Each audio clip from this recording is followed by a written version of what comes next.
ये जो अब जगह आप देख रहे हैं ये वो ओहद का मुकाम था जहाँ पे हुज़ूर सल्लल्लाहु अलैहि वसल्लम ने हुक्म दिया था सहाबा को कि नीचे नहीं उतरना,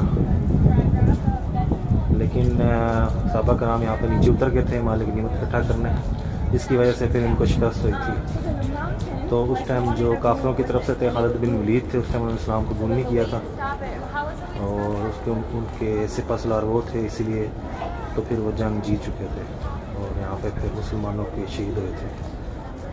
अच्छा जी, हम मौजूद हैं जबल ओहद के मुकाम पे जहाँ पे जंग ओहद हुई थी। ये वो पहाड़ है, देख सकते हैं, और जिसमें 50 सहाबा कराम जो शहीद हुए थे, उसमें मीर हमज़ा भी थे, हज़रत मोहम्मद के चचा, और उनकी जो दफनाने वाली जो उनको जहाँ पे दफनाया रोज़ा है वो ये यहाँ पे है। ये